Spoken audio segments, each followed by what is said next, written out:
Бали – это самый густонаселенный остров в Индонезии. Здесь проживает более 4 миллионов человек. Сей тропический Эдем омывается водами сразу 2 океанов – с юга Индийского, а с севера морями Тихого. Для туриста здесь абсолютное раздолье, ведь на острове имеются джунгли, бесчисленные водопады, древние храмы, рисовые террасы, вулканы, ну и, конечно, серфинг. С него, кстати, все и началось.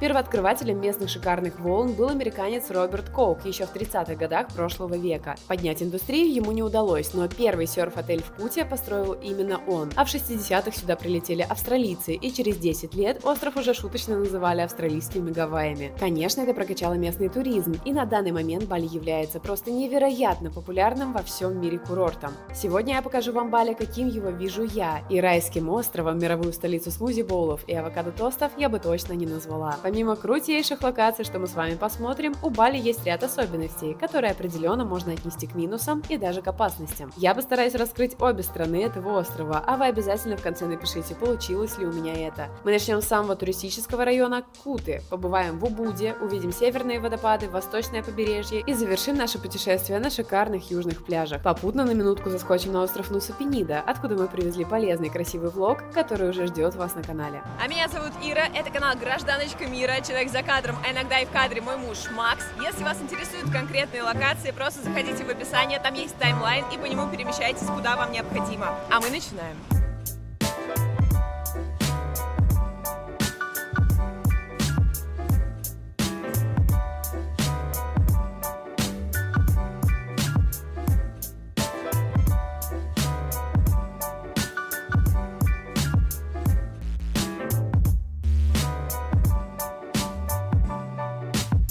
Наше путешествие начинается в Куте. Это супер популярный у туристов район. Он считается недорогим, а местные волны отлично подходят серферам-новичкам. Здесь много заведений разного уровня, сомнительного качества жилье и тусовки до утра. Это первое место за все наши скитания, где мы планировали пожить месяц, вышли осматривать местность и уже через 30 минут поняли, что жить мы здесь не останемся. Везде бары, кафе, уличные торговцы и вот прям туризм. Сама же Кута не сказать, что чистая, ну, например, у них есть целая мусорная река. Но вообще-то, несмотря на вышеперечисленное, у Куты есть и весомые плюсы. Например, шопинг. Здесь есть торговые центры, спортивные аутлеты, много торговых точек на улицах, и если одной из целей поездки является покупка одежды, то, возможно, к Куте есть смысл присмотреться. Еще очень понравился пляж Куты. Он не про купание, все же про серфинг, но пляж песочный, длиннющий, и во время нашего отдыха здесь он был весьма чистым. И если балийские улицы не предназначены для долгих пеших прогулок, то в Куте можно долго и красиво гулять по пляжу. Здесь даже тенистая тропинка присутствует. Здесь же огромное количество предложений по аренде досок и персональным занятиям. Цены более чем приятные. В среднем часовое занятие с тренером стоит около $12, и аренда доски включена в стоимость. Также рядом находится, наверное, самый популярный на Бали район – Чингу.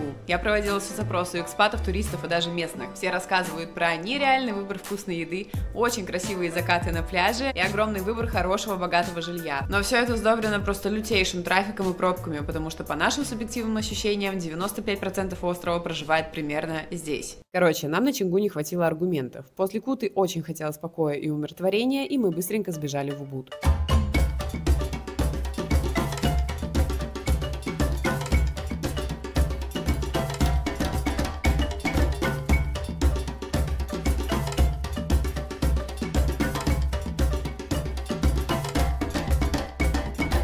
Итак, знакомьтесь, Убуд – культурное сердце Бали. Убуд славится рисовыми террасами и йога-ретритами.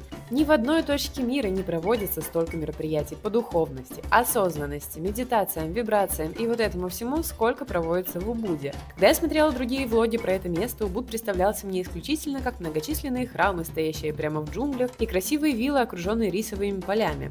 Отчасти так и есть, но не стоит себя прямо обнадеживать, потому что Убуд – это вообще-то тоже город, причем довольно густонаселенный. Пробки здесь иногда можно потолкаться не хуже, чем в районах вокруг аэропорта. Тем не менее, мы прожили в Убуде чуть больше месяца, и когда мы переедем на юг, мы об этом пожалеем. Здесь же нам удалось снять неплохое жилье с бассейном чуть больше, чем за $300. Мы нашли хорошие большие супермаркеты, локальные утренние рынки с адекватными ценами, несмотря на цвет нашей кожи. И в целом нам тут было очень хорошо. Но честно, понравилось нам здесь не сразу. Пока мы гуляли по Убуду в поисках жилья в первые дни нашего пребывания, мы постоянно натыкались на стройки. И это как раз та причина, почему мы чаще ищем жилье уже на месте. Жить месяц хоть и в джунглях, но с работающей бригадой строителей под боком было бы тем еще развлечением. развлечениям. Плюс город сперва показался не таким уж красивым и зеленым. Тут большую роль играет, где и какое жилье вы снимете. Знаете, друзья, Убуд не богат на парковые зоны и широкие тротуары для ваших прогулок, но здесь вы можете прямо в городе прийти и погулять на рисовые поля. Просто фантастически красивые рисовые поля. Вы можете себе представить вообще? Буквально от центрального здания в центре города, от дворца Убуд, идти 5 минут. Вход сюда совершенно свободен, толп людей здесь нет, тихо, спокойно, благодать. Ну и фотографии для Инстаграма можно сделать просто уйму. Если вы в Убуде останавливаетесь на некоторое время, то, конечно, сюда стоит прогуляться.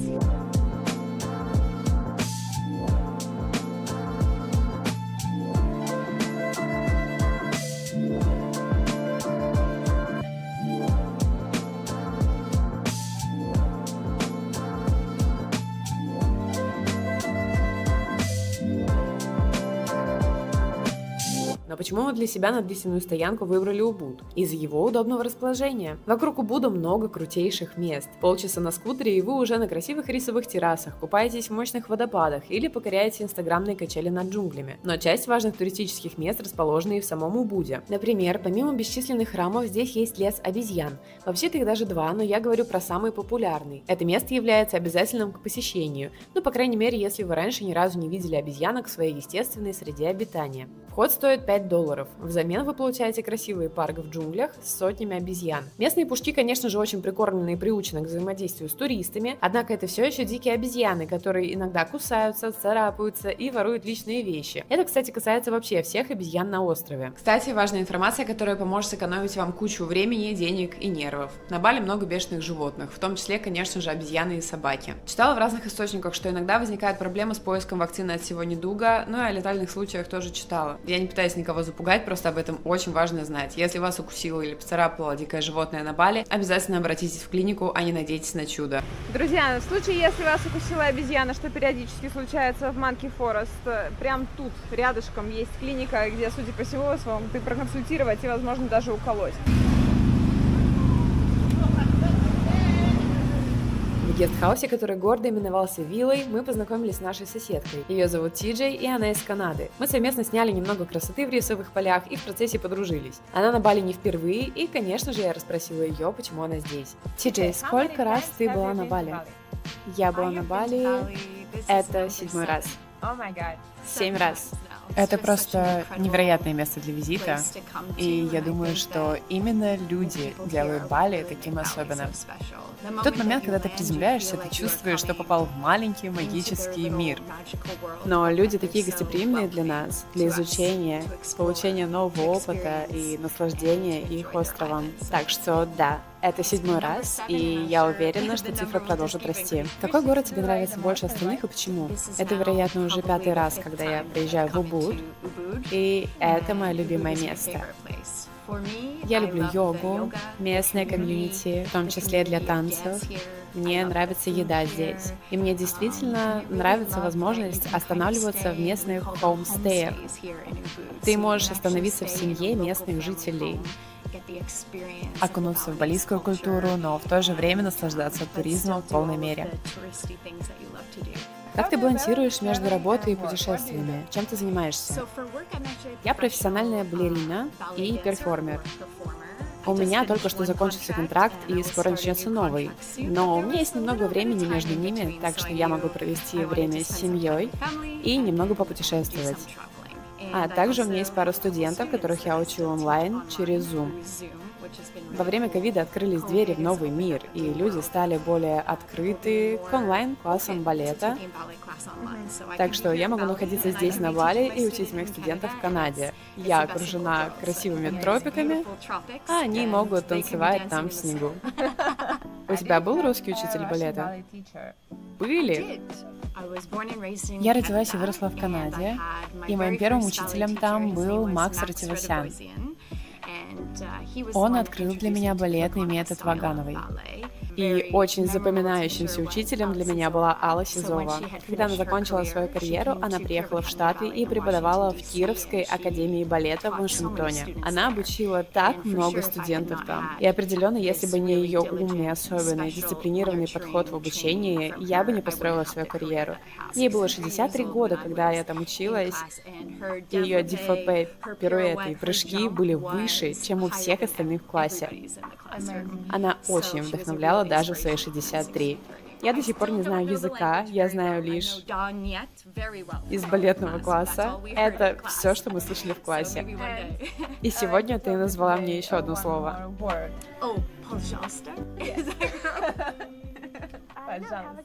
Какие места на острове ты бы рекомендовала посмотреть?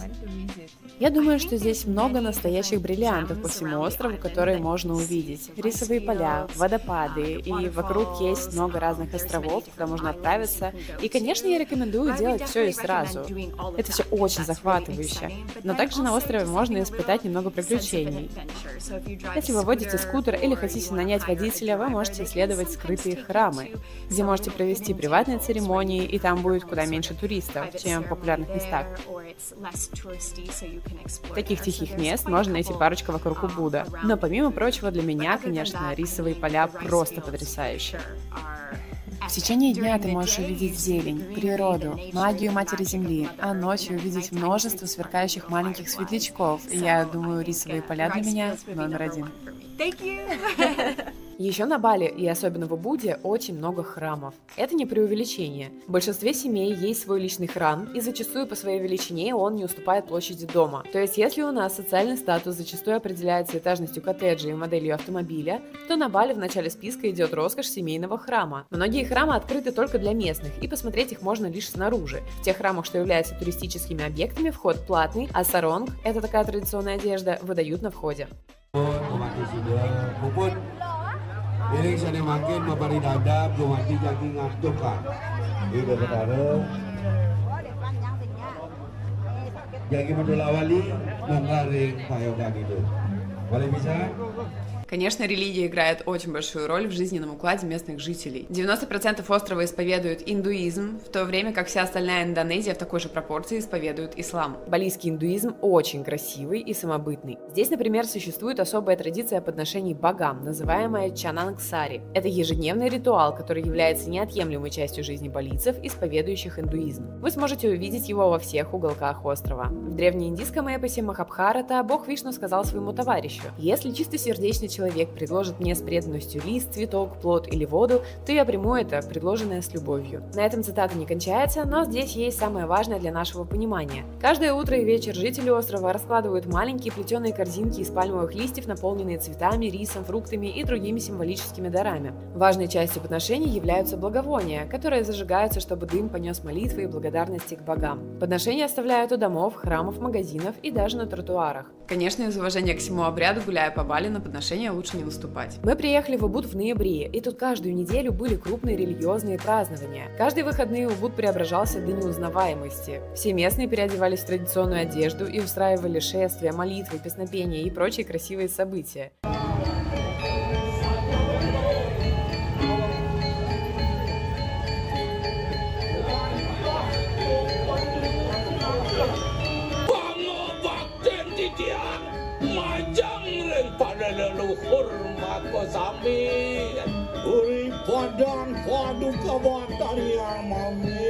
У нас в гестхаусе праздновали день рождения семейного храма, на которое пригласили и нас, иностранных гостей.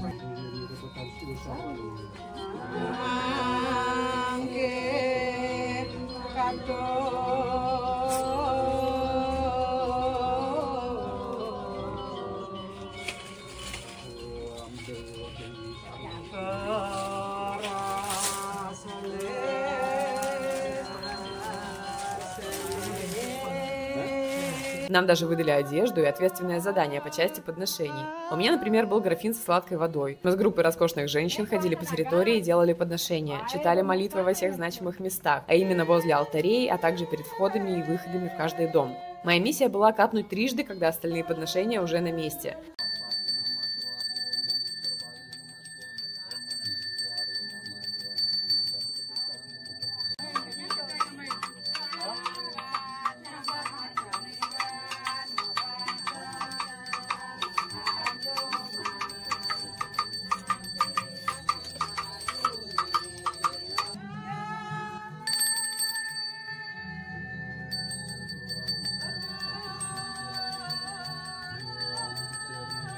Конечно, все было красиво и дюже интересно. Разрешение на съемку я получила сразу при входе, так что ничьих чувств не задело.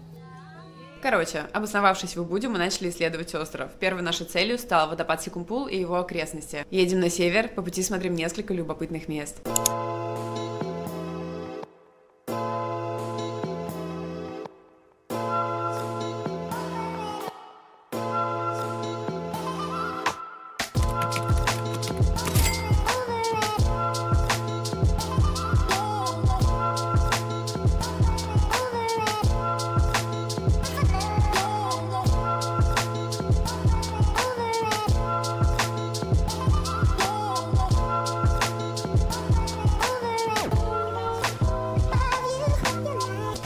Как тебе? Нравится? Как водичка? Конечно, не холодненькая. Ну, она не прям сильно холодная, но классно, прохладно.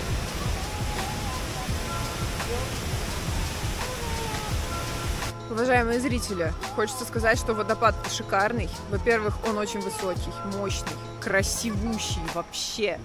А вокруг вы видели, какая зелень? Это что-то прям волшебное, непередаваемое, будто не настоящее. В общем, я вообще счастлива абсолютно.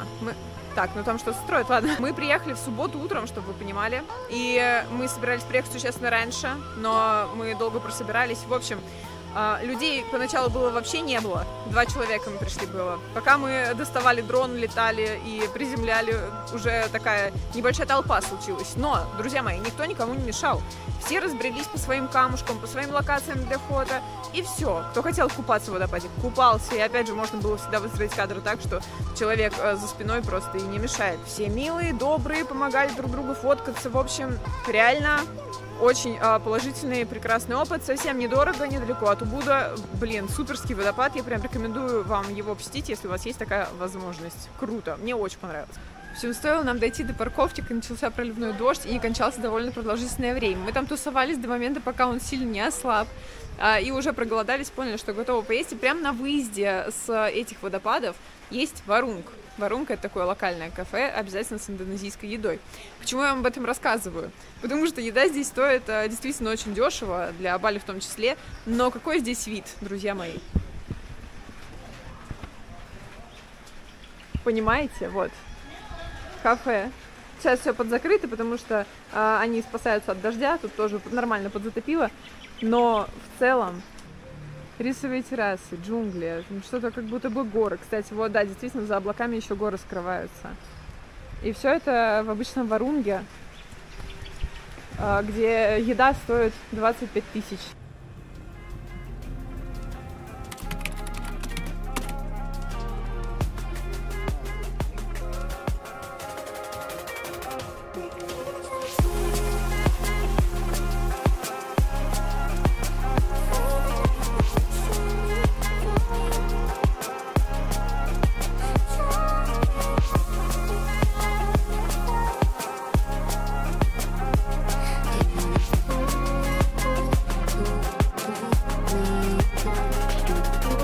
Рисовые террасы на Бали – это важная часть культурного наследия острова. Здесь используют особую ирригационную систему Субак, которая существует более 1000 лет. Чтобы вы понимали всю серьезность вопроса, эта система полива XI века включена в список всемирного наследия ЮНЕСКО. Ну и конкретно эти террасы с видео тоже. Террасы вырезаны в холмах, что позволяет максимально эффективно использовать землю. Вода для орошения поступает из горных рек и источников и равномерно распределяется по всем уровням благодаря сложной системе каналов и плотин. Мы приехали к самым большим и знаменитым террасам в деревню Джатилувих. Только вдумайтесь, эти террасы занимают более 600 гектаров. Ну и сказать, что здесь красиво, это вообще ничего не сказать. Мне кажется, я нашла один из самых классных фотоспотов вообще, в принципе, в этой локации. Вы просто гляньте. Офигеть! Я в шоке. Ну вот, действительно, мы ехали со стороны водопада сюда и не заплатили ничего. Мы увидели, что дальше есть ворота, если дальше ехать по дороге, и там стоит охрана, и уже платный вход. Но мы с дроном, мы читеры, поэтому нам просто нет необходимости в этом. Блин, ребята, просто посмотрите, это сумасшествие какое-то. Вообще на Бали так много достопримечательностей, что посетить все за один отпуск не получится, да и просто надоест. Одних только водопадов на острове около 50, что уж говорить о храмах и рисовых полях. При планировании путешествия вы будете стоять перед сложным выбором, что же конкретно вам посмотреть. И если вы, как и мы, выберете водопад Секумпул, то первое, о чем вам нужно знать, это местный рэкет. Жители деревни Секумпула буквально захватили водопад. По правилам местного министерства туризма вы должны заплатить за вход на Секумпул 30 тысяч рупий и чуть поменьше за соседние водопады. Но местные жители решили, что такой поток туристов просто обязан платить им тоже. Местные власти неоднократно запрещали это самоуправство, но никакого контроля не производится, а значит ничего не мешает этим гидам прокалывать шины неугодным скутерам и драться с туристами, которые пытаются проникнуть на водопад без лишних поборов.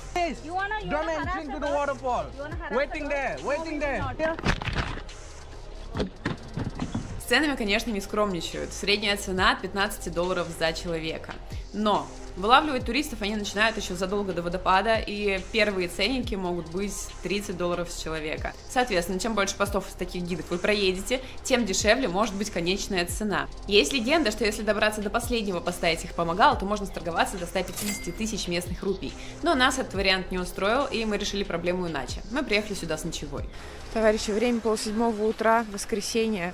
Мы в надежде на то, что, во-первых, мы, конечно же, придем первыми, а во-вторых, нас не сожрут москиты сейчас по пути. И вооружившись вот такими вот бейджиками, которые нам выдали в нашем гестхаусе, чтобы местные мафиози не требовали с нас денег за проход, мы устремились к водопаду Секумпул. Поговаривают, что это самый высокий, прекрасный водопад на Бали, да и вообще, возможно, самый шикарный в нашей жизни, и что вот прям по-любому нужно его увидеть. Ну, короче, идем. Нам надо купить билеты входные. Сейчас молодой человек, я надеюсь, нам их продаст. Я вообще удивлена, что он здесь уже есть. Входной билет на Секумпул стоит 30 тысяч. Дорогие друзья, сделаем контент еще немножечко познавательным. Вот так растет маракуйя. Это она, смотрите, зелененькая еще. Это такой кустарник, который паразитирует, я так поняла, на других более сильных растениях. И, по-моему, вот что-то вот типа такого. Лианами расстилается. И вот, смотрите, какие милашные фрукты уже висят. Я надеюсь, вам что-нибудь видно. Это я узнала вчера здесь же, потому что в нашем гесте тоже есть маракуйя. Что хочется сказать. Дорога от гестхауса заняла у нас минут 5, наверное. Ну ладно, до самого водопада, понятно, чуть побольше. Тропинка везде есть. Очевидно, как дойти правильно. Мы за двоих заплатили за ночь в гестхаусе 225 тысяч. Это с завтраком. То есть мы сейчас погуляем, вернемся, нас еще и покормят. Плюс наши вещи хранятся там. Мы взяли только самое необходимое. И я вообще не вижу никакого повода брать гида. Это даже не трекинг. Это просто тропинка до водопада. Честно, отдельный кайф, как путешественника, прийти на такую раскрученную, распиаренную, суперпопулярную локацию первым. И когда ты знаешь, что первые люди потянутся еще даже не через 10 минут, скорее всего, и у тебя есть некоторое время насладиться этим местом в одиночестве. Короче, я в восторге от этого нашего решения заночевать прямо около водопада. И если у вас есть такая возможность, я бы рекомендовала вам тоже ей воспользоваться. Так, а здесь нас ожидает очень увлекательный переход. Пу-пу-пу. Ну вот, по камушку можно перепрыгать. Но веревка натянута здесь. Но камушки, мне кажется, как-то приятнее там. Скользко?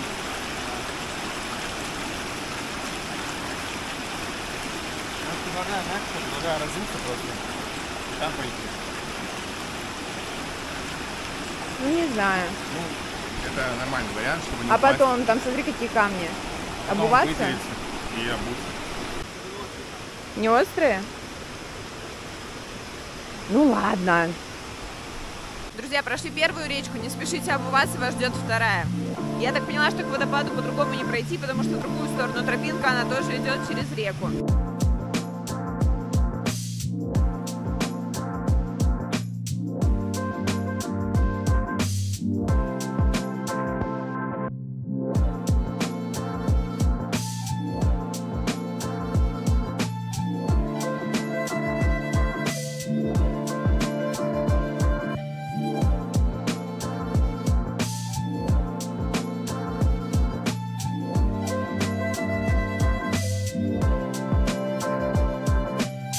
В общем, ну да, он действительно очень красивый, с дрона просто потрясающе, потрясающе. Вот мы вроде далеко стоим, а я уже мокну, на меня уже летят капли. Он, конечно, такой прям мощненький, вчера еще дождь был.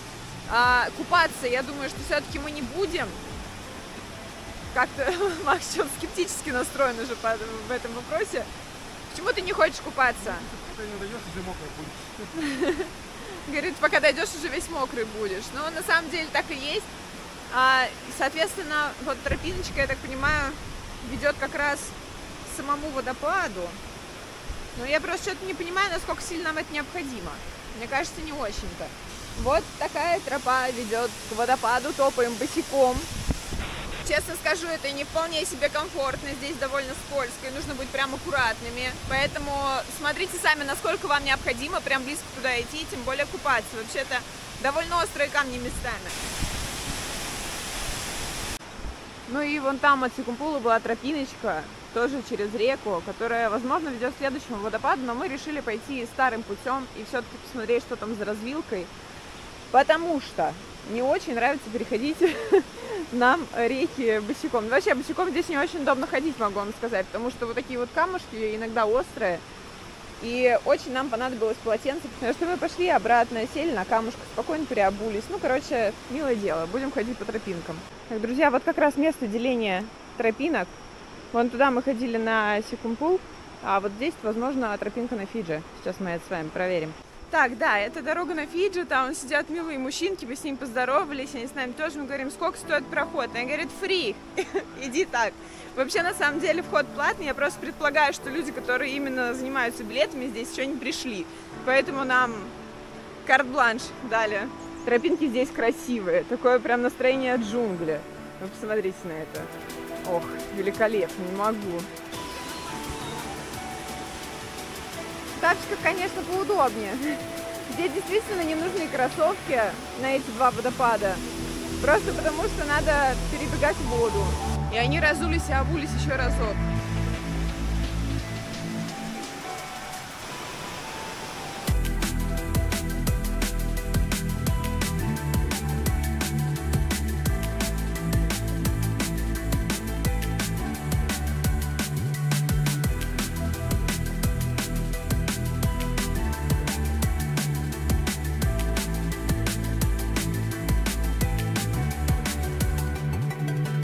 Ребята, Фиджи огонь. Мы, знаете, когда спускались только, нам казалось, что он один будет, потому что с лестницы видно только один водопад. А тут еще два скрытых. Это вообще топ. Время 9 утра, мы шли обратно с Фиджи, уже планировали заплатить, мы люди честные. Но контролера нет до сих пор, как, в принципе, и туристов, то есть мы все это время там были одни. У нас вся прогулка заняла 2 часа, мы знаем, что здесь есть еще вроде какой-то водопад третий, но мы уже голодные, нам уже хочется обратно, мы насмотрелись. Мы так долго здесь пробыли, потому что мы летали, ну и переобувались. Реально, блин, такое себе. Очень бесит, что как деньги собирают так местные жители первые, как построить какую-то элементарную инфраструктуру, чтобы можно было не переходить реки вброд, так это никому не надо, никого не интересует. Но ладно, ничего страшного, в любом случае это абсолютно того стоило. Я прям рада, что мы рано утром первые пришли. Все отсняли. Блин, очень было красиво. И когда солнце начинает пробиваться через джунгли, тоже все это прям кайф, кайф. Нам понравилось. Мы поднимаемся с Фиджи обратно.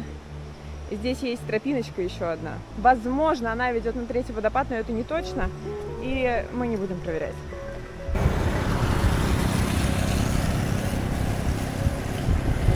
Вообще, север Бали – это настоящая находка для любителей природы. Тут вы найдете самые красивые водопады, разнообразные фруктовые деревья с дурианами, джекфрутами и прочей экзотикой. По пути на следующий знаменитый водопад мы глянули на карту и поняли, что находимся очень близко к океану, и решили для галочки заехать отметиться. Но вообще-то и здесь есть чем заняться. Путешественники едут на северное побережье в основном ради пляжа Лавина. Оттуда на рассвете отходят лодки для наблюдения за дельфинами. Мы оставили эту активность на следующий визит, но если встреча с дельфинами красуется в вашем списке желаний, вы знаете, что здесь это можно реализовать.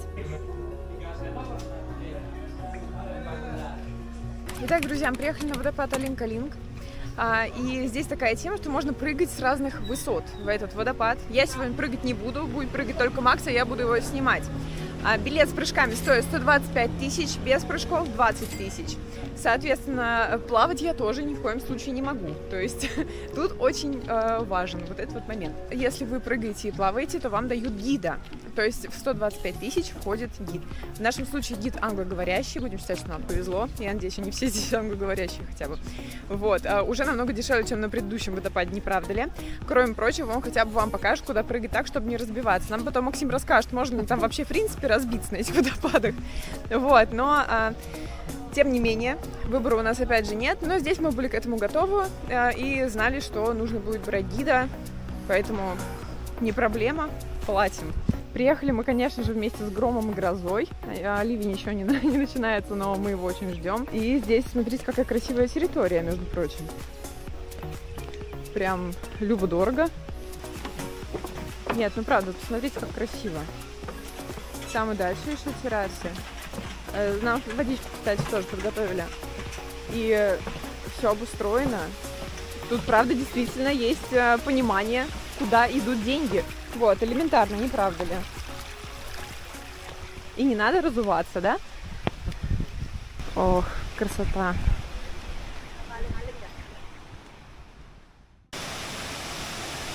Очередной красавец этого дня. Хороший. Так, мы с шуточками-прибауточками с гидом дошли до второго водопада. Говорит, что здесь как-то можно скользить и, возможно, уже даже можно прыгать. Ну, типа, тут 5? Угу. Я думал, что это? Лучше на 10 сразу. А что, на 15, Макс? На 15 не знаю. Вот я бы сразу туда пошла. 15, я 15, я даже 10 не знаю, что прыгну или нет. На самом деле я прям планировала прыгать с Максом, но немножечко подпростыла, и поэтому в этом всем мероприятии не участвую. А хотела-то я больше, чем он на самом деле. И, возможно, я бы взяла эти 15. Я еще с 10 никогда не прыгала, я сразу на 15 уже собралась. С него вроде как не прыгают. Сейчас будем выяснять, где прыгают. Нет, прыгают вот. Прям с него? Нет, вот. Вот отсюда, откуда? С него скатывается, а прыгает вот отсюда. Кто-то там наверху боится, мне кажется, съехать. О! Бабам! Животом на камне, друзья! Сколько раз с нее нужно съехать, чтобы быть уверенным в том, что это безопасно? Так, друзья, здесь 10 метров. Макс собрался прыгать.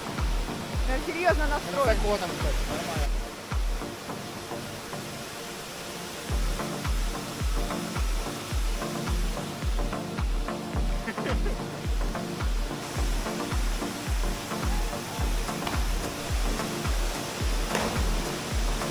Ребята, идем смотреть на пятнашку сверху вниз. Ой-ой-ой-ой-ой-ой-ой. Ну я не знаю, прыгнула бы. Пойдешь? Но я не осуждаю, конечно. Это просто вот водопад тот. И этот прям существенно больше. Didn't jump here, no? And there? Yeah, I done it. Yes? Ну что, спортсмен, в тишине и покое. Спустя прогулку обратно расскажи. Как тебе? Круто очень. Оно того стоило? Да, круто. Понравилось. Понравилось. Ну, с пятнашки, конечно, блин. Макс не очень любит высоту, не уважает, давайте так скажем. Но, тем не менее, с 10 уже прыгнул. Круто. Я считаю, это успех большой. Ну, с 15 тоже можно попробовать в следующий раз. Мне очень понравился гид. Да, гид хороший вообще прям. Он был весьма коммуникабельный, и всю дорогу мы разговаривали насчет Бали, какие фрукты здесь растут, что здесь вообще происходит. Ну, короче, было приятно и пообщаться, и плюс в процессе он там посторожит наши вещи. Я ему давала камеру, он снимал. Ну, короче, молодец. Но, конечно, вы платите в первую очередь не за гида, а за то, чтобы попрыгать с этих спотов. Там не сказать, что очень сильно нужен гид, но просто он за вами проследит, если с вами что-то случится, он сможет вас вытащить из воды, например, или, не знаю, там, ну, опять же, вы поранились, он поможет вам добраться обратно, потому что действительно высоты серьезные, мало ли что. Это вообще были невеликие деньги абсолютно, даже по сравнению с Сикумпулом, и здесь действительно все оборудовано, удобно, есть где спрятаться от дождя, есть как-то везде какие-то тропиночки, то есть все прям не докопаться. Ну вот серьезно, мне кажется, было хорошо. Гид нужен еще для того, чтобы показать, куда прыгать. Просто относительно высоко. И мне кажется, что ты, если прыгнешь куда-нибудь не туда, то будет не очень хорошо. Потому что даже куда он показывает, ты когда прыгаешь 10 метров, и в любом случае ты в конце в самом, ну то есть ты в дно упираешься. И поэтому нужно аккуратно быть. А с 15, блин, ну я вот как-то... Ну что, чувак прыгнул? Ну да. По пути обратно на высоте примерно 970 метров над уровнем моря стало прям холодно, блин. Макс уже даже пододелся еще немножечко. Сейчас мы забрались уже 1070, только что посмотрела. И здесь покапывает. И знаете, тоже холодно. Не, вот так стоишь хорошо, но когда ты едешь на скутере, холодно. Так что, ребят, имейте в виду, я в Олимпийке, мне прохладно. У меня вот в мурашках все ноги, пока я еду. И, ну, прям холодно, блин. Мы тут в Варунге около озера прятались от дождя, отогревались горячим чаем и горячей едой. И это так забавно, вот я до сих пор сижу, и мне прям прохладно. У меня даже иногда я разговариваю, пар изо рта видно. И это при том, что мы на Бали, и сейчас мы вернемся в Убуд, где достаточно жарко, и ехать туда всего лишь там час-полтора. Офигеть. Ну, такой перепад температур и на таких небольших расстояниях. То есть реально можно уехать в горы и прям замерзнуть хорошенько. При этом довольно быстро вернуться около океана. С той стороны довольно жарко, с другой стороны довольно жарко. В Убуде, соответственно, тоже жарко. Вот они, бандиты.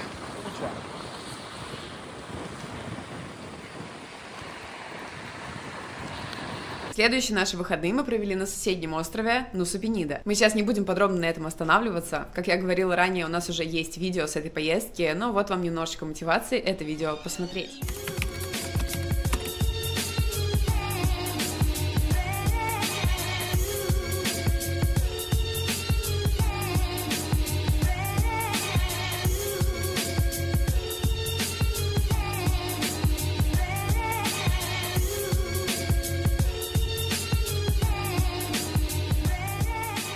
Товарищи, мы с вами сегодня гуляем, возможно, по самому необычному храму на Бали. Это храм Гоа-Лава, и известен он летучими мышами, которые проживают на его территории. Этот храм можно посетить, он доступен для туристов, и вроде как даже не имеет супер негативных отзывов, как более популярные храмы на Бали. После такого выпада, конечно, обязана объясниться. Видите ли, Бали — это пока первое место на нашем пути, где отзывы на популярные храмы зачастую намного хуже отзывов на локальные кафешки. Например, отзывы на храм Бисаки у вулкана Агунг, а это прям самый главный храм на острове. Вход стоит $9. При этом большинство храмовых построек для туриста закрыты. На входе навязывают гиды, которые входят в стоимость, но в конце настоятельно требуют чаевых, и $3 ему мало. Он просит 6. На территории храма гид заставляет покупать подношения и товары у многочисленных местных торговцев, а также оставлять немалые донаты за церемонии. К сожалению, такие отзывы часто попадаются и в других популярных храмах, потому мы в них просто-напросто не поехали. При этом для многих путешественников в таком отношении от местных нет никакой проблемы,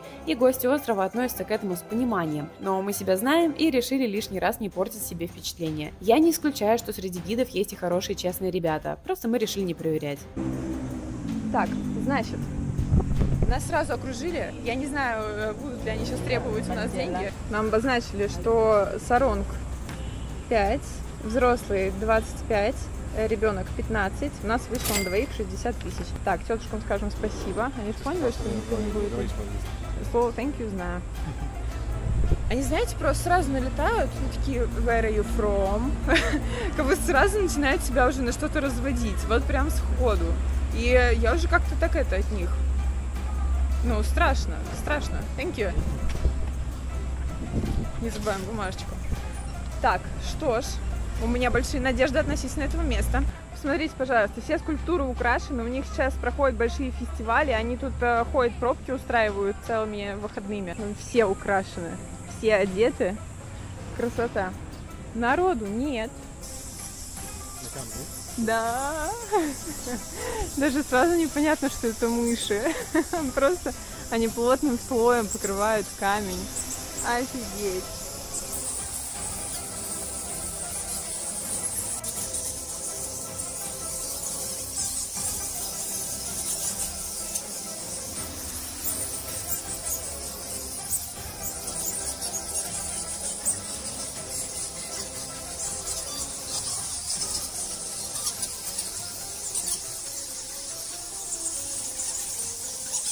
Итак, храм Гоа-Лава находится на востоке острова и является одним из древнейших храмов на Бали. Уже около 1000 лет назад местные жители обнаружили пещеру с великолепной колонией летучих мышей внутри, установили здесь алтарь и начали совершать подношения этим малышам, которые в своем рационе предпочитают сладкие фрукты. Сам храм построили сильно позже и потом многократно расширяли.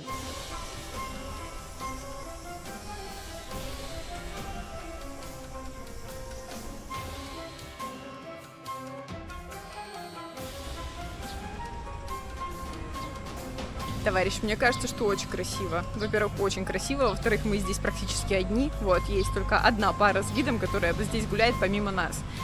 Вход стоил совершенно недорого, никто нам ничего здесь не навязывает. Вообще, в принципе, атмосфера абсолютного спокойствия и умиротворения. Потрясающе. Абсолютно классные. Мне очень понравилось. И сам храм-то прям красивый. Я думала, что знаете, как будет? Как вот здесь во многих храмах. Ты платишь за то, чтобы потусоваться вот в этой части, а внутрь ты зайти не можешь. А здесь видите как? Я уже думала, что мы, в принципе, ни в один храм на Бали не войдем, кроме того семейного, в котором у нас была церемония дома. Но класс. Я очень довольна. А сегодня суббота, и я ожидала здесь толпу людей. А никого. Я однозначно могу рекомендовать посетить это место. Единственное, что это довольно-таки далековато от всех остальных достопримечательностей. Но если вы собираетесь куда-то в сторону Агунга, то можно свой маршрут подстроить под посещение этого храма. А через дорогу от храма есть вот такая вот крутая скульптура с летучими мышами и какой-то еще то ли змеюкой, то ли драконом там внутри. Ну и, собственно, все это на фоне океана. Блин, ну очень масштабно и круто. Я такое люблю. А тут хоп. И очень грязный пляж с черным песком. Если не смотреть вот сюда, куда относят весь мусор, то вот эта вот береговая линия просто потрясающая. Вы посмотрите, какой он черный. Офигеть! Очень красиво. Так как до Амеда нам ехать еще далеко, а на улице очень жарко, мы решили проверить пляж, который называется Blue Lagoon. Он находится прямо около пристани Паданг-Бэй, откуда мы отправлялись на Нуса-Пениду. Ну и, собственно, вот мы к нему спускаемся. Народу вроде как не очень, но много лодок. Я смотрю, что люди здесь снорклят. Hello! Как здесь можно взять маску и ласты для того, чтобы поснорклить вон с теми ребятами на лодках. Я вспомнила особенность этого пляжа. Ну как вспомнила, тут нельзя не вспомнить. Это вот эти вот лавовые как камни по краям. Они черные, создают лютый классный контраст для воды. И песок уже светленький. Хотя мы только что в 5 минутах, там 10 отсюда гуляли по пляжу с черным песком. В общем, разнообразие природы просто потрясающее. Ну и здесь есть такой кусочек с небольшим теньком, где, я думаю, можно расположиться, почилить и вот здесь вот покупаться. Вижу, что в воде есть камни, но вон ничего, она расплещется. Я думаю, что вот надо по этой беленькой части заходить, ополаскиваться, там же тусоваться и, собственно, как-то так. Но выглядит очень мило.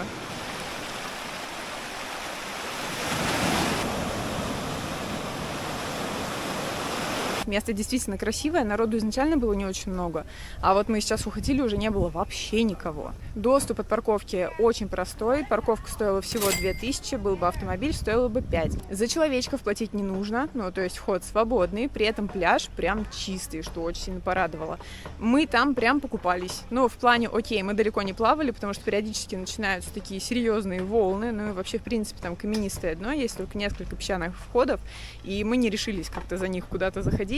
Но охладиться, искупнуться и в красивом месте провести время нам очень даже понравилось.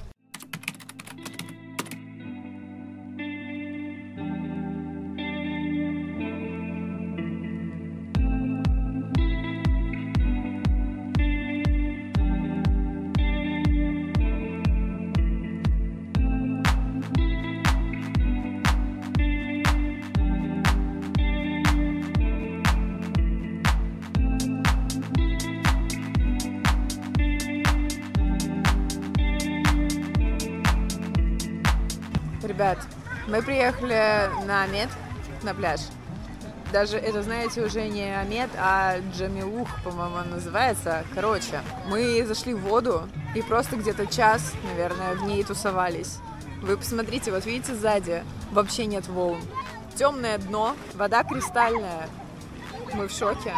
Ну и вот мы еще не спрашивали про снорклинг, но к нам только что подошел чел, который предложил нам подайвить. Говорит, сертификатов не надо. Я, честно, в этом не разбираюсь. Что-то про скуба-дайвинг было. Стоимость была 900 тысяч с одного человека и 1 200 000, если 2 человека. Ну, то есть там скидка на второго прям существенная. Вот, ну просто мало ли, вдруг вам интересно. Я спросила, что здесь можно посмотреть. Он говорит, здесь есть какой-то затопленный, по-моему, корабль. Всяческие рыбки, мурены, черепашки. Класс.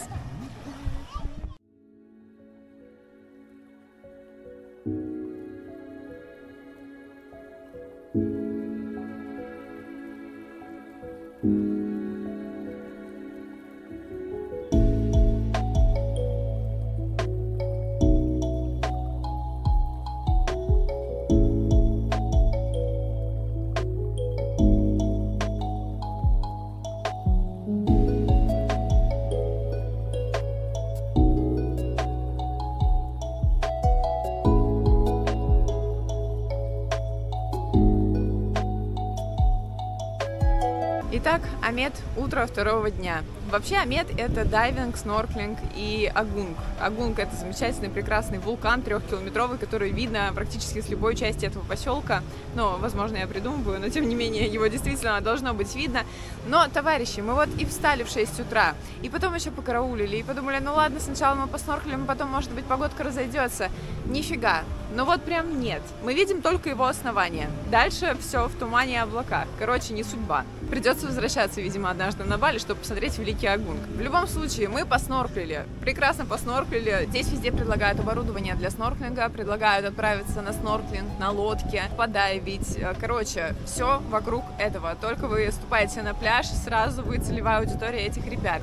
Да, ну иначе зачем вы здесь, все правильно. Когда мы подошли на пляж, первая цена за маску, трубку и ласты была 50 тысяч. И вот я бы уже взяла, но Максима смутила цена, и он пошел смотреть дальше. Прям в соседнем ларьке уже за 30 отдали. Но нужно отметить, что это было не самое лучшее оборудование. Мне было нормально, у Максима там то ли маска текла, то ли что-то. Ну, короче, ласты тоже были старые, но... Мы долго-то и не снорклили особо. Мы сколько, наверное, часочек там посмотрели на все эти красоты, нам хватило. Лодку нам предложили за 500 тысяч на двоих. Я думаю, можно было бы еще торговаться. Мы ее не брали, мы плавали около берега.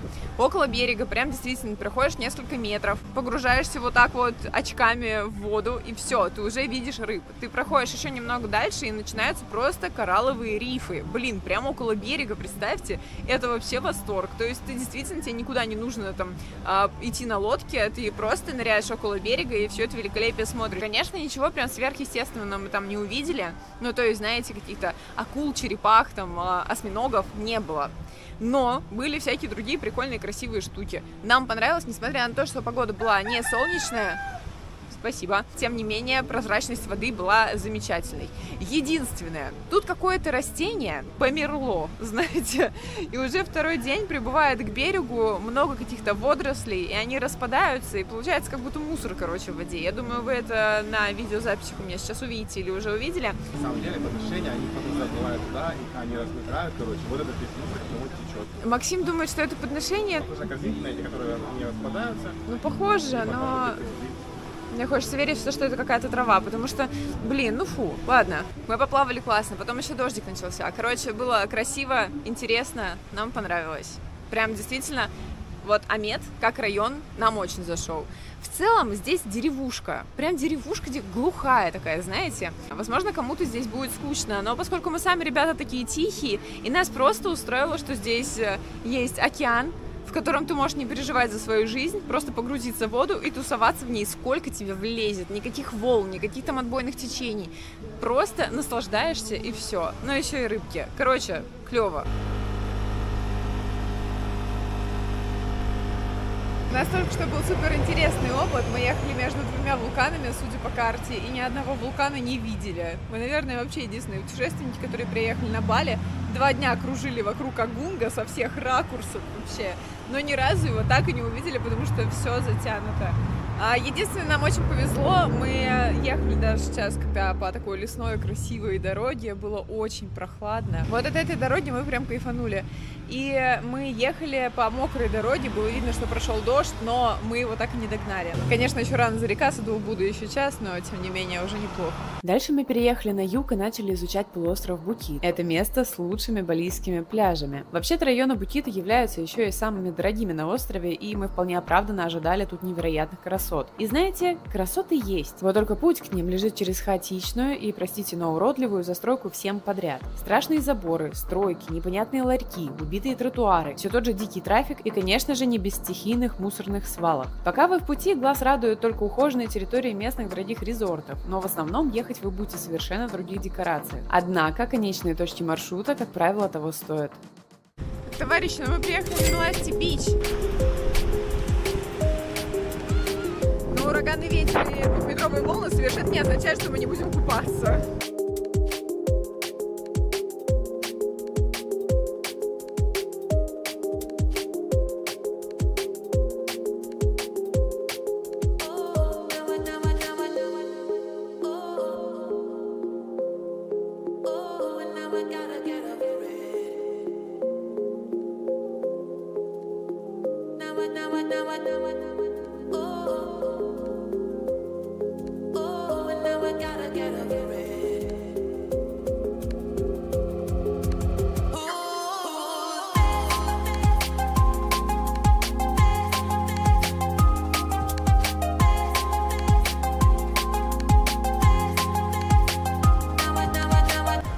вердикт по милости. Пляж классный, мне понравилось. И вообще абсолютно стоит своих денег. И мне кажется, что даже если бы и 15 тысяч стоил вход, это было бы вполне себе приемлемо. В общем, песок чистый, вход в воду комфортный, приятный. Волны далеко, очень были высокие. Кстати, не погода сегодня, но, несмотря на это, можно было купаться. И это было очень даже здорово. Просто на волнах немножечко можно было покачаться. Это были не накрывающие страшные волны, а просто немножечко около берега было неспокойно. Мы познакомились здесь с русскоязычными ребятами, они сказали, что они здесь с утра, и, в общем-то, море было намного спокойнее рано утром, так что имеем в виду, что вполне вероятно в сезон дождей нужно просто приезжать пораньше. Вода вполне себе приятная, комфортная, долго можно в ней находиться. Я к тому, что, например, на Нуса-Пениде было пару лагун, мы когда снорклили там с мантами, в паре мест была очень холодная вода. Здесь абсолютно теплая, приятная. Короче, классный пляж. Если вы на Бали и вас интересует пляжный отдых, конечно, сюда нужно заехать. Еще он обустроенный. Здесь есть туалет, душ. Вы можете сполоснуть ноги. В общем, раковина, умыться можно.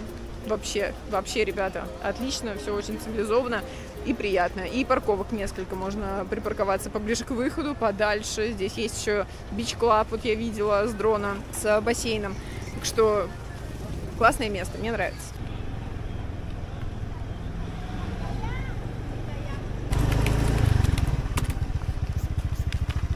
Пу-пу-пу. Мы приехали к маяку.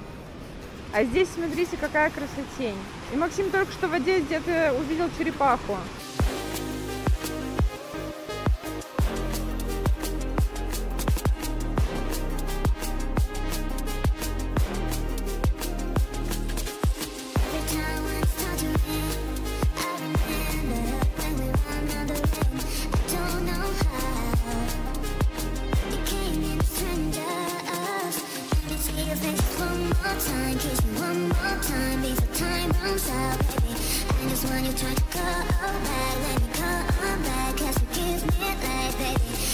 Цвет воды просто фантастический. Слава ветрам, солнышко все-таки соизволило выйти и показать нам, простым смертным, всю эту красоту в таких освещениях. Вы видели вообще цвет? Ну, это восторг, не иначе. В общем-то, мы с вами видели даже там Улувату Темпл на скале. Храм есть очень красивый, в который мы не поедем, но вы можете вполне почитать только сначала отзывы. Если вы поедете, имейте в виду, что там специально обученные мартышки, которые воруют у туристов вещи, а именно шляпы, очки, гаджеты, вообще все абсолютно камеры. Все, что могут вытащить, вытаскивают. Зачем они это делают? Чтобы потом у них это выменили на вкусняшки. Только они меняют на вкусняшки это местным жителям. А местные жители вам приносят утраченное, и вы, конечно, должны отблагодарить его некой денежкой. Вот такая вот схемка интересная образовалась в Улувату Темпл. Вообще такое не только там. На Бали грешат подобным. Просто имейте в виду, следить надо за вещами таким образом, чтобы вот точно у вас ничего не поперли. Прошли прям немножечко по тропинке от маяка, и вот он, Улувату Темпл. Если я все правильно понимаю, мне кажется, это он, там как-то очень оживленно, а значит, это должен быть он. И здесь есть тоже такая точка, куда можно дойти, вроде как Sunset Point. Соответственно, можно выйти сюда и посмотреть еще с одной стороны. Вы просто гляньте на эту фантастику. Очуметь. Вот здесь вот плескалась черепаха, пока я летала. Возможно, у меня получилось ее немножко заснять. Просто фантастика, а не место. И это без дрона, ребята, без дрона можно увидеть. Когда-то мне попадалась информация, что на Бали есть пляжи, которые покрываются ровным слоем пластикового мусора из океана в сезон дождей. Мы приехали на один из таких пляжей совершенно случайно, и вот то, что я вам сейчас покажу, цветочки по сравнению с тем, что стало с пляжем к концу января. Вообще пляж красивый, он сейчас на видео, но, судя по всему, сюда лучше ехать летом. Мы приехали на пляж Dreamland, и первое, что нас встречает, это вот такая речка красивая. Так, при спуске на пляж нас встречает тоже какая-то куча веток, палок, деревяшек и мусора. Но вроде как ее потихонечку разгребают, я так поняла, потому что здесь вот в Затоне более-менее чисто, а вон туда дальше все в мусоре. Ну и, соответственно, здесь тоже. Не знаю, что-то произошло, почему так.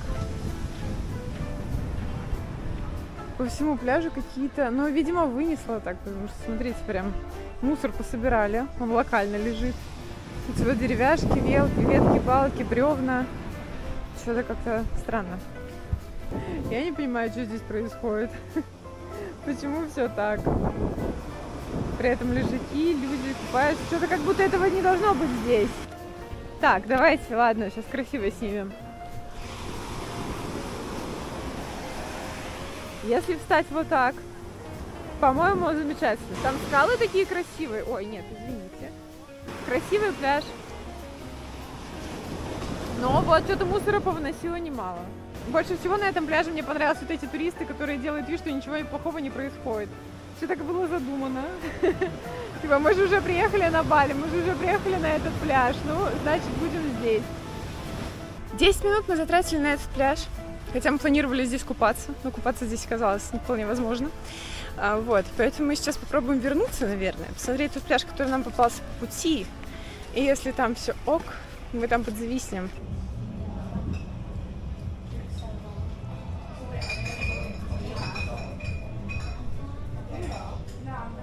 Мы приехали на пляж Паданг-Паданг и заплатили всего лишь 1000 за парковку.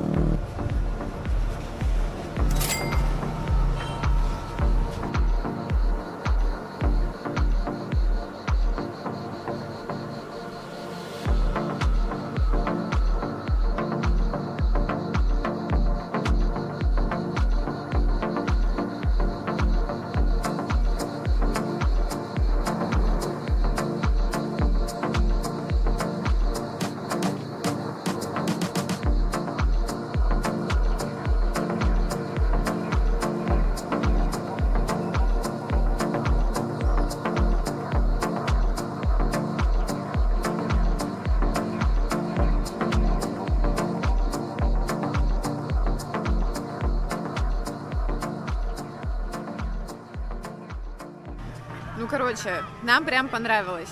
Пляж классный, народу, наверное, побольше, чем на Меласте, но при этом сейчас вечер, и, возможно, просто люди пошли купаться, чтобы не обгореть к чертовой матери, как это сделали, кстати, мы. Вообще-то он очень красивый. Здесь действительно такая, по левой стороне такая скала красивая.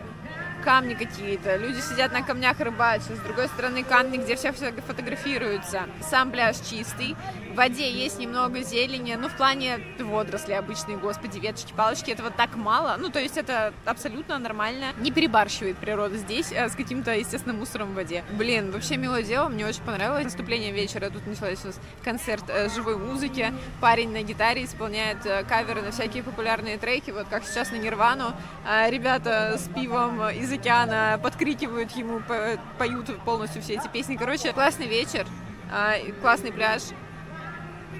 Здорово.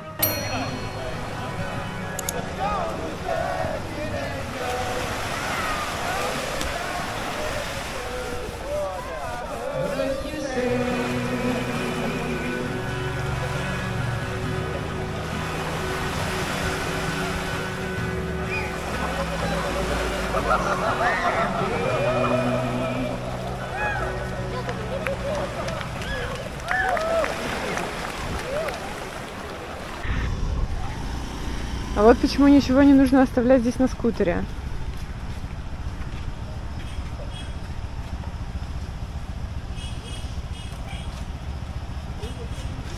Может, поможешь ей открыть?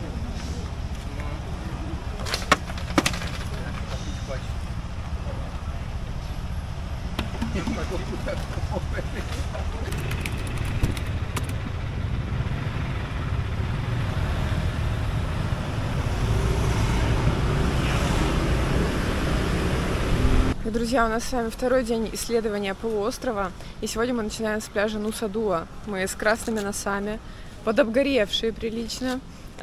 Между прочим, вчера мы совершенно не загорали, я утром даже пользовалась SPF-ом, но на Бали это не имеет значения никакого, поэтому закрытая одежда. Ну, все как и везде в Азии, собственно. Обмазываться кремом, закрытую одежду носить. Сейчас проезжали по самой Нуса-Дуа.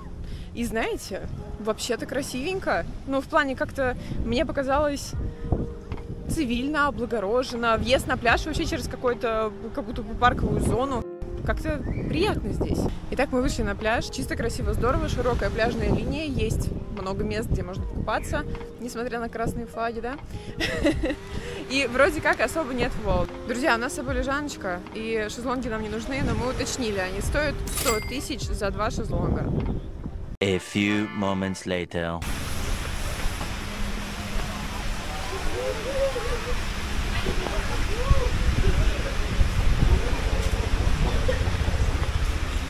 Как-то я на всякий случай пока не одеваюсь.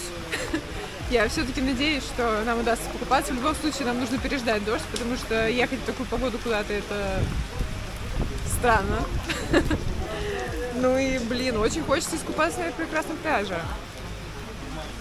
Что за дела? Дождь минутка кончился, и теперь мы можем позволить себе искупаться. Товарищи, я вас немножечко обманула. Это был пляж не Нуса Дуа, а, блин, Менгиа. Он же Менгиат, английскими прописан на карте. Но он, Гейгер и Нуса Дуа находятся довольно-таки близко друг от друга. Я имею в виду пляжи. И судя по фотокарточкам, здесь плюс-минус одно и то же. Следовательно, я предполагаю, что на остальных 2 пляжах, которые здесь, вот, Нуса Дуа и Гейгер, скорее всего, то же самое. Я не знаю, платный ли туда вход-въезд, но здесь мы заплатили совсем мало денег, и было очень хорошо. Дно чистейшее, никакого мусора нигде нет.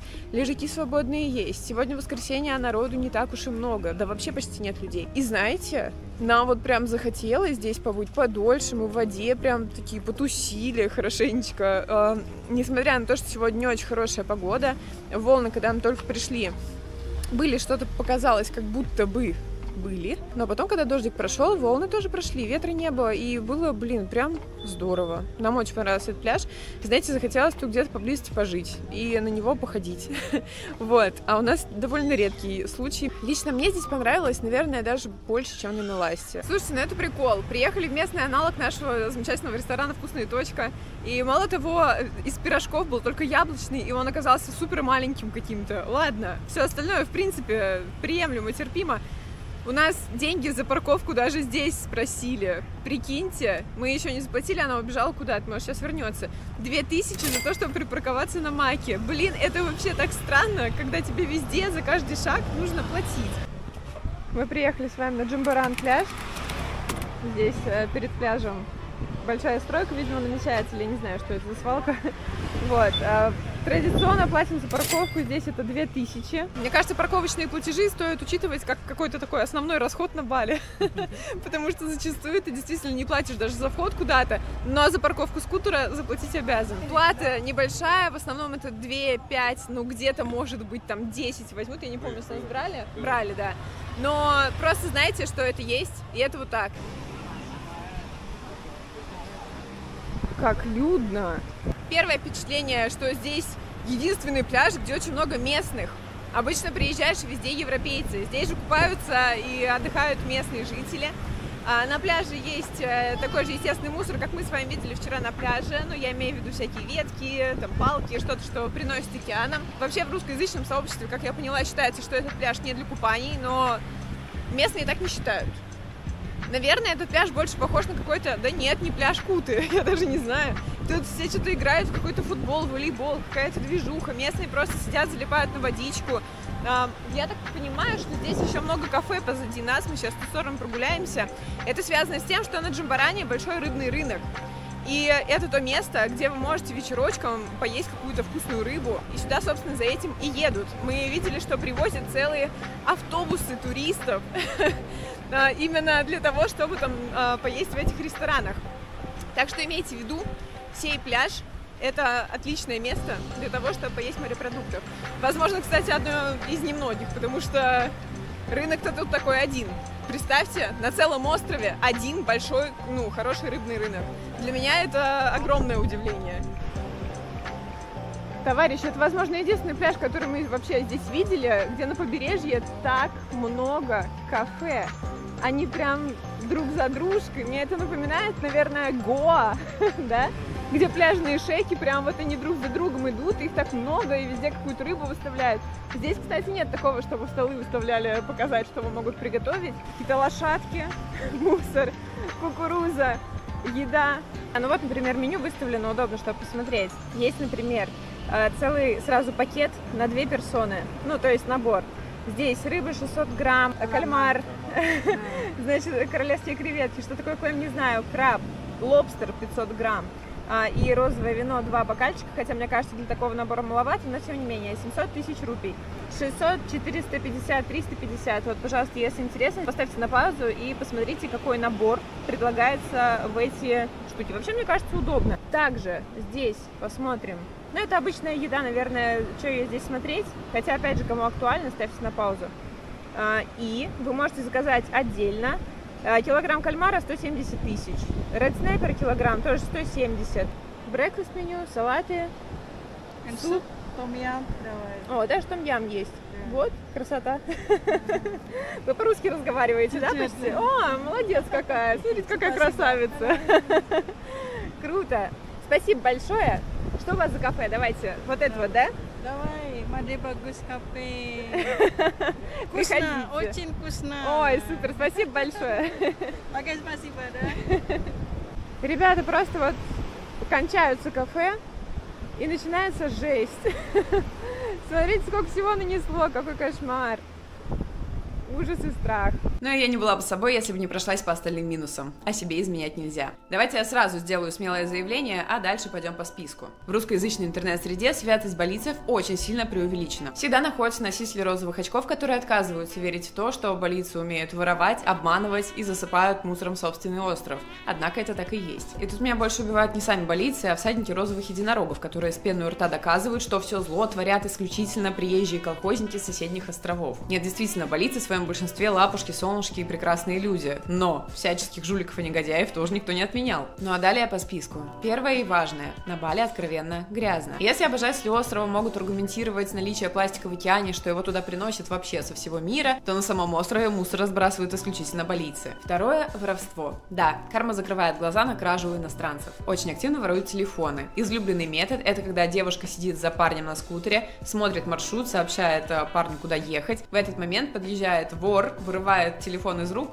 и уезжает. У нас была такая ситуация на Нусу Пенида. Мы только съехали с парома, и, соответственно, я смотрю в телефон, чтобы понять, в какую нам сторону двигаться. Мы едем по абсолютно пустой дороге, и к нам начинает прижиматься какой-то чел. Мы оба сразу его увидели, поняли, что происходит. Я убираю телефон в сумку, и водитель на втором скутере почему-то начал резко отставать. Также на Бали очень любят выдирать телефон с держателей на скутерах, прямо на ходу. А иногда держатели просто срезают вместе с телефоном, и жертва даже не успевает понять вообще, что произошло, потому что все это тоже на ходу. Лучший метод передвижения на Бали — это с наушником в ухе, где навигатор сообщает вам, куда поворачивать, а телефон лежит где-то далеко в кармане. И да, в основном на таких кражах ловят именно балийцев, а не залетных гастролеров. Кстати, полиция, скорее всего, не поможет. Читала, что отстегивают поясные сумки, воруют обычные сумки, с пляжа вещи тоже воруют. Если оставите дорогой шлем на скутере без присмотра, высока вероятность, что его тоже попрут. Обезьяны тоже воруют. Короче, чувствовать себя прям безопасно — это не совсем про Бали. На пляже Паданг-Паданг к нам притерлась компашка непонятных типов, которые сначала рядышком играли в мяч, а потом на непонятном нам языке попросили Макса сделать фото. Макс согласился сделать фотографию компашки, но главарь внезапно подлетел и пытался подсесть ко мне, типа сфотографироваться со мной. Ну и чтобы вы понимали, рядом, конечно же, лежал рюкзак с дроном и камерой. Я моментально пресекла его попытку присесть, просто потому что у нас был ровно такой же случай в городе Агра в Индии. Один отвлекает ваше внимание, остальные в этот момент вас обносят. Мы пресекли оба раза, но схемка по-любому рабочая. Местные ведь всегда такие милашки, правда? И, товарищи, если этого не случалось с вами, совершенно не значит, что на Бали воровства нет. Просто открываете любой балийский чат в Телеграме, в поиске выбираете слово «украли» и наслаждаетесь офигенными историями. Это абсолютно не является поводом не ехать на Бали. Просто не теряйте бдительность и следите за своими вещами. Еще в балийских чатах очень популярно мошенничество через Телеграм. Я вообще нигде не видела столько скама, сколько на Бали. Серьезно. Например, если вы в чате что-то спрашиваете, и вам следом кто-то отвечает в личку, скорее всего, это мошенники. Вероятность 90%, что это мошенники. Если вы просите какой-то услуги или привезти вам что-то с другой стороны, любая предоплата — это, скорее всего, обман. Нас тоже пытались развести через чат обмена валюты. Макс пишет в чат запрос на обмен денег. Ну и пока он договаривался с реальными менялами, которые рекомендованы этим чатом, ему пришел запрос в Телеграм. Пишет какой-то его там стародавний знакомый, типа: «О, Макс, классно, ты на Бали, я туда тоже собираюсь, а у меня там сейчас брат живет, и он как раз-таки занимается обменом валюты. Да, давай он тебе по старой дружбе сейчас сделает классный курс. Ну, Бали это, конечно, остров чудес, но не настолько же. В итоге, пока Макс ждет обмен валюты с нормальными ребятами, здесь продолжается какая-то движуха. Там уже написал брат этого товарища, то, что вот, пожалуйста, такой курс, давай переводи, сейчас все привезем. Но смысл в том, что Максим просто перестал отвечать, потому что пошел менять у реальных людей деньги. Когда вернулся, оба чата уже были удалены, Максим был везде заблокирован. Смысл в том, что там уже была другая аватарка, совершенно другой человек. У нас очень редкая фамилия, нас легко найти ВКонтакте, и, скорее всего, эти люди просто этим воспользовались, благо у них ничего не получилось. Но через некоторое время в чате с мошенничеством я прочитала ровно такую же историю, девочка перевела деньги, потому что поверила. И еще раз, в чате с мошенническими историями, ребята, такой есть на Бали, я оставлю ссылку, это чат Бали форума, просто зайдите, почитайте, как обманывают людей, там такого много. Ну и, конечно, здесь никакая полиция вам не поможет, просто держите ухо востро и никому не доверяйте, перепроверяйте информацию, переспрашивайте у экспатов и не спонсируйте этих замечательных людей. Подытожим, для меня Бали это совсем не райский уголок, здесь очень противоречиво и многое зависит от того, где вы живете и куда путешествуете. Но, несмотря на все минусы, Бали все еще невероятный по разнообразию своего ландшафта остров, только вдумайтесь, на довольно небольшом острове целых 3 вулкана, 2 из которых действующие. Поговаривают, что Бали это не пляжный отдых, но я бы здесь поспорила, просто селитесь на Нуса Дуа и меняйте пляжи хоть каждый день. А следовательно, Бали перекрывает большинство туристических запросов, будь то серфинг, трекинг или пляж. К сожалению, мы не покорили ни одного из балийских вулканов. На протяжении всего нашего визита Агунг был закрыт для восхождения из религиозных праздников, а на Батур мы не поехали просто потому, что мы были в начале сезона дождей, и там была стабильно облачная погода с дождями.